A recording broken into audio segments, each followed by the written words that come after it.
बच्चों हम बात कर रहे हैं डीएनए की स्ट्रक्चर पर। डीएनए बना होता है दो पॉलीन्यूक्लियोटाइड चेन्स का, जिनको हम डीएनए स्ट्रैंड्स कहते हैं। और ये दो स्ट्रैंड्स आज आपको और अच्छी तरह से आपको दिखा रहा हूँ। ये एक स्ट्रैंड, ये दूसरा स्ट्रैंड। ठीक है बच्चों, ये दोनों स्ट्रैंड्स आपस में हेल्ड है, आपस में बंधा हुआ है हाइड्रोजन बॉन्ड्स के ज़रिए। ये जो डॉटेड लाइन्स है हाइड्रोजन बॉन्ड्स है। और आपको बताया था कि ये हाइड्रोजन बॉन्डिंग जो है ये नाइट्रोजनस बेसिस के दरमियान बनता है और ये स्पेसिफिक है। ए हमेशा टी के साथ, टी हमेशा ए के साथ पेयरिंग होती है। जी सी के साथ और सी जी के साथ बेस पेयरिंग होती है। और जी सी के दरमियान 3 हाइड्रोजन बॉन्ड और ए टी के दरमियान 2 हाइड्रोजन बॉन्ड। ठीक है बच्चों, आज आपको कुछ और चीज़ें बतानी है, आप यहाँ पर ध्यान देना। ये जो दो स्ट्रैंड्स हैं, इस दो स्ट्रैंड में मैं आपको दिखाता हूँ बच्चों। ये साइड में है phosphate sugar, phosphate sugar, phosphate sugar, phosphate sugar. ठीक है, ये दूसरी पॉलीन्यूक्लियोटाइड चेन का या दूसरी स्ट्रैंड का sugar phosphate sugar phosphate sugar phosphate sugar phosphate. ठीक है, ये साइड में होती है। शुगर और फॉस्फेट का चेन जो है साइड में होती है। इसको हम शुगर फॉस्फेट बैकबोन भी कहते हैं। क्या कहते हैं? Sugar phosphate backbone, sugar phosphate backbone कहते हैं। ये शुगर फॉस्फेट बैकबोन कहाँ है? डीएनए के साइड में है। और नाइट्रोजनस बेस देखो आप, वो कहाँ पर है? सेंटर में है। ठीक है, तो शुगर फॉस्फेट बैकबोन में जो फॉस्फेट है, ये जो फॉस्फेट है, ये फॉस्फेट, इसको मैं आपको मैग्नीफाई करके दिखाता हूँ। ये फॉस्फेट जो है, इस फॉस्फेट की जो ऊपर नेगेटिव चार्ज है, फॉस्फेट के ऊपर नेगेटिव चार्ज है। ठीक है, तो इस नेगेटिव की चार्ज की वजह से डीएनए का चार्ज भी नेगेटिव होता है। तो कोई पूछेगा कि डीएनए का चार्ज क्या है, तो आप कहना नेगेटिव है। किसकी वजह से? शुगर फॉस्फेट बैकबोन की फॉस्फेट की नेगेटिव चार्ज की वजह से। और एक इम्पॉर्टेंट चीज़ आपको याद रखना है बच्चों, कि ये जो शुगर फॉस्फेट बैकबोन है, या हम कहेंगे जो पॉलीन्यूक्लियोटाइड चेन है, इसकी पोलैरिटी है, इसके दो एंड्स है। आपको पता है पहले से ही। एक को कहते हैं हम 3 एंड 3 प्राइम, दूसरे को कहते हैं हम 5 प्राइम। वो आपको बता चुका हूँ। ये 5 प्राइम, ये 3 प्राइम।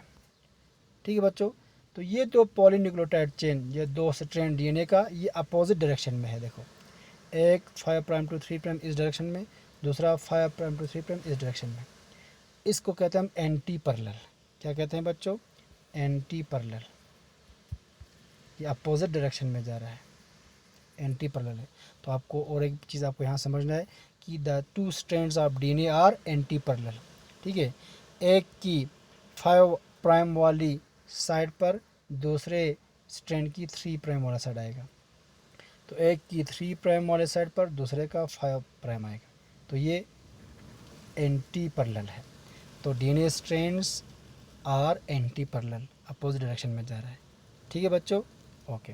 तो यहाँ इस स्लाइड से आपको दो चीज़ समझ आ गया कि डीएनए के दो स्ट्रैंड्स जो है वो एंटी पैरेलल है, और शुगर फॉस्फेट बैकबोन डीएनए के साइड में है, और शुगर फॉस्फेट बैकबोन की फॉस्फेट की नेगेटिव चार्ज की वजह से डीएनए का चार्ज भी नेगेटिव है।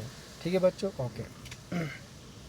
अब यहाँ पर आप देख रहे हो, ठीक है, कि ये डीएनए का जो दो स्ट्रैंड है इस तरह से हेल्ड है। इस तरह से ये शुगर फॉस्फेट बैकबोन, बीच में नाइट्रोजनस बेसिस की पेयरिंग।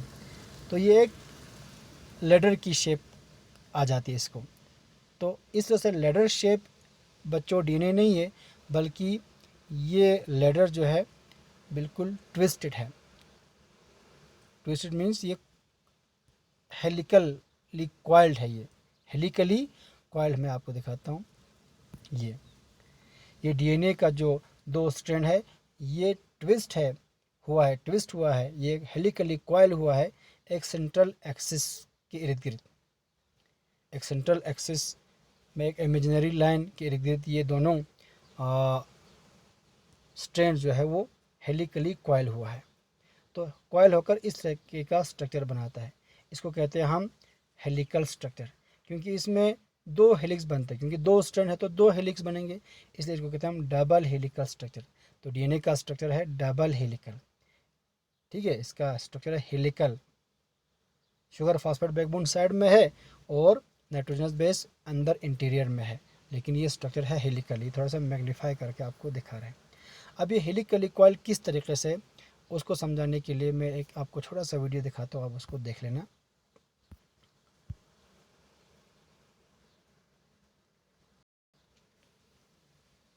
ये देखो बच्चों, ये ब्लू रॉड जो है ये आपका शुगर फास्फेट बैकबोन है। बीच में जो ग्रीन और रेड पार्ट है ये नाइट्रोजनस बेसिस का पेयरिंग है। ये इंटीरियर में है, देखो आप, शुगर फास्फेट बैकबोन साइड में और नाइट्रोजनस बेस इंटीरियर में। इस तरह से ये कॉइल है, ट्विस्टेड है, एक सेंट्रल एक्सिस के इर्द गिर्द ये ट्विस्टेड है इस तरह से। तो डीएनए का स्ट्रक्चर डबल हेलिकल है मगर डबल हेलिकल है, ठीक है बच्चों। तो ये हेलिकली कॉइल्ड है, ट्विस्टेड है, लेकिन ये ट्विस्ट किस तरह से है, ये राइट हैंडेड है या लेफ्ट हैंडेड है। ये एक हेलिक्स राइट हैंडेड भी हो सकता है इस तरह से, ये लेफ्ट हैंडेड भी हो सकता है, लेकिन आपका जो डीएनए है वो बच्चों राइट हैंडेड है इस तरह से। ये इस तरह से है, इस तरह से ये हेलिकली कॉइल्ड है। तो DNA strand is right handed double helix है ये, ठीक है, DNA is right handed double helix है। ये आपको याद रखना है, कौन सा हेलिक्स है, राइट हैंडेड है। ओके, तो ये हेलिकली कॉइल्ड है। ओके बच्चों, तो डीएनए का स्ट्रक्चर जो है, जो helical structure, double helical structure जो डीएनए का है, वो प्रपोज करने में बहुत सारे साइंटिस्ट की कंट्रीब्यूशन है। उनमें जो आपको यहाँ दिखाई दे रहा है, Watson, James D Watson, Francis Crick, Wilkins, ठीक है, फ्रैंकलिन, और एक था चारगॉफ। तो ये सब साइंटिस्ट मिल के डीएनए का स्ट्रक्चर दिया है, ठीक है। तो इनमें से जो फाइनल डबल हेलिकल स्ट्रक्चर दिया है डीएनए का, वो दिया था बच्चों वाटसन और क्रिक ने। तो वाटसन एंड क्रिक ने दिया था डबल हेलिकल स्ट्रक्चर। कोई पूछेगा double helical structure of DNA का मॉडल किसने दिया था, वाटसन और क्रिक ने। हालांकि इनके स्ट्रक्चर को प्रपोज करने में, ठीक है, स्ट्रक्चर बनाने में कंट्रीब्यूशन इनका भी है, फ्रैंकलिन, विलिकिन का भी, चारगॉफ का भी, ठीक है। लेकिन फाइनल स्ट्रक्चर जो है इन्होंने दिया था, इनको नोबेल प्राइज़ भी मिला था 1962 में, नोबेल प्राइज़ भी इनको मिला था। तो फ्रैंकलिन को भी नोबेल प्राइज़ मिलना था, लेकिन उस वक्त वो ज़िंदा नहीं थी, ठीक है बच्चों। तो स्ट्रक्चर ऑफ बी डीएनए इंशाल्लाह हम बाद में बात करेंगे, ठीक है बच्चों। आज बात यहीं रख